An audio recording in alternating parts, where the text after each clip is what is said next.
안녕하십니까. 혼란한 정치 시사 이슈를 술술 풀어보는 송옥근의 혼술 6월 9일 수요일 오후에 인사드립니다.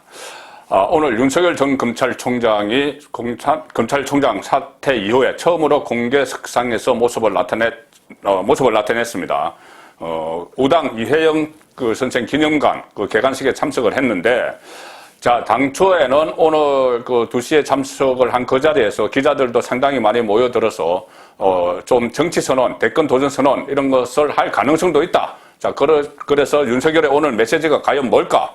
그동안의 잠행을 깼다. 그래서 할 이야기들에 대해서 상당히 관심을 모았습니다. 그래서 기자들도 상당히 많이 모였고 지지자도 수십 명 모여서 윤석열을 환호도 하고 또 일부 반대하는 쪽에서도 또 나와서 또 소리도 지르고 이런 좀 혼란한 상황도 연출이 됐는데, 자, 기자들과 2번 만났습니다. 오늘 처음에 입장할 때, 행사장에 입장할 때 만났고, 그 다음에 행사가 개회식이 끝나고 이렇게 관람을 하는 시간, 관람을 할 때 또 기자들이 같이 따라붙은 기자들이 몇 가지 질문을 했습니다. 그리고 마지막에 출발할 때는 주차장에서 바로 차를 타고 출발을 했기 때문에 더 이상 일문일답은 없었는데, 자, 보면은 일단은 원론적인 내용들이 많았다. 그 발언 중에서 많았다고 이렇게 볼 수 있지만, 가령 예를 들어서 궁금한 것들이 상당히 많죠. 정치 입문을 언제 공식으로 선언을 할 것이냐, 국민의힘에 들어갈 것이냐, 뭐 대권 도전은 제3지대가 아니고 국민의힘에서 할 것이냐, 또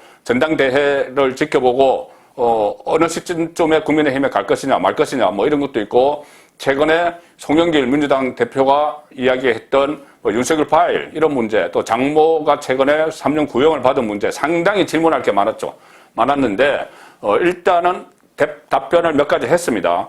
그런데 원론적인 답변이기는 하지만 그 답변을 찬찬히 뜯어보면은 지금까지 윤석열의 나왔던 메시지는 전부 다 전언이죠. 전언.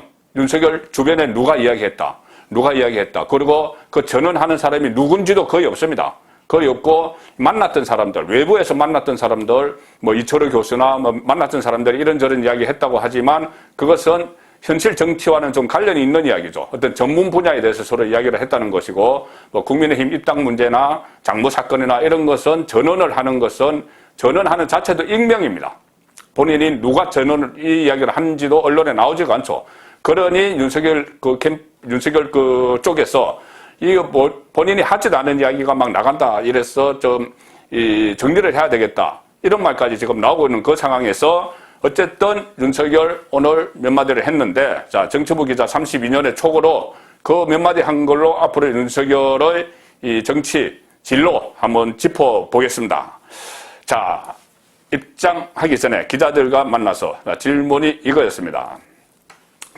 정치 언제부터 할 것이냐 이렇게 물으니 거기에 대한 답변은 이겁니다. 국민 기대와 염려를 제가 다 경청하고 알고 있다. 지켜봐 주길 부탁한다. 자, 그리고 2번째 입당설, 국민의힘 입당설에 대해서는 이렇게 이야기합니다. 오늘 처음으로 제가 공식 행사에 나타났는데 제가 걸어가는 길을 보면 차차 아시지 않겠느냐 이렇게 이야기를 합니다.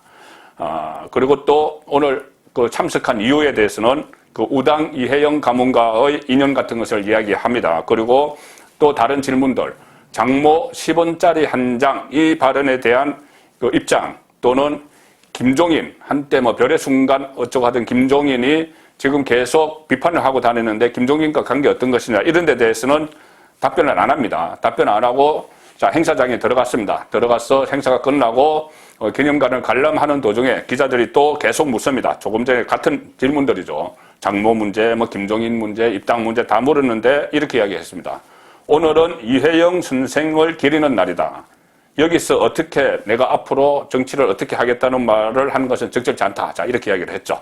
자, 여기서 짚어볼 수 있는 것은 어쨌든 오늘을 기점으로 공개적인 정치 행보를 시작을 했다. 그러니 오늘은 뭐 우당 기념관 개관식이지만은 다른 행사에도 앞으로 모습을 계속 나타낼 가능성이 높습니다. 그리고 저는 오늘 국민의힘 입당 여기에 대해서 당장 입당하는 것, 전당대회 이번 금요일에 전당대회 끝나고 당초 예상은 전당대회 끝나고 어느 정도 당이 정비가 되면은 이 국민의힘 가는 것을 기정사실화했죠. 빠르실레에 가는 것을. 왜 그러냐면은 계속 국민의힘 의원들을 계속 만나와서 그렇습니다. 권성동 만났고 정진석, 윤희숙도 만나고 또 장제원, 유상범과는 통화도 하고 이래서 국민의힘을 당장이라도 들어갈 것처럼 그렇게 이야기를 했는데 오늘 한 말을 다시 한번 제가 분석을 해보면은 자, 제가 걸어가는 길을 보면 차차 아시지 않겠느냐. 걸어가는 길을 보면 앞으로 하는 걸 보면은 차차 알 수 있지 않느냐 이 이야기입니다. 내가 지금 뭐 국민의힘 의원들을 만나고 뭐 이것이 아니고 내가 앞으로 어떻게 하는지를 보면 차차 알 것이다. 그리고 또 국민 기대, 염려 제가 다 경청하고 알고 있다. 자, 본인이 어떤 국민의힘에 가야 되는지 말아야 되는지 이런 요런들 또 특히 국민의힘 지금 당 내부 경선에서 뭐 이준석 리스크 이런 말도 나오면서 이준석이 당대표가 되면은 그 어떤 통합이 어려워질 것이다. 안철수도 들어오기 어려워지고 합당도 어려워지고 또 뭐 유승민계 이런 논란이 있으면서 그 윤석열의 입당도 지금 계속 그 어떤 부정적으로 이야기를 하고 있죠. 이준석 후보가. 우리 그 버스 안 기다린다. 뭐 윤석열 안철수 들어올 때까지 기다리지 않는다. 우리는 그냥 출발할 것이다. 그리고 나중에 이 후보 단일화 그 정류장에서도 또 만날 수도 있고 안 만날 수도 있다. 이런 식으로 계속 이야기를 합니다. 그러니까 my way. 우리는 우리 스케줄대로 간다. 국민의힘. 그러니 윤석열이 빨리 우리 스케줄에 따라오려면 따라오고 아니면 말아라. 이런 메시지가 지금 계속 나오고 있습니다. 그래서 오늘 아침 제가 조간 딱풀에서 전해드린 것처럼 이것 역시도 윤석열 진영의 그 익명의 사람이 한 이야기인데 아니 윤석열이 이래라 저래라 나에게 할 수가 있느냐? 윤석열 쪽에 그렇게 이야기를 어떻게 할 수가 있느냐? 그런 반응까지 나온다는 겁니다. 자, 그런 것을 다 경청하고 있다, 알고 있다 이렇게도 해석을 할 수가 있는 것이죠.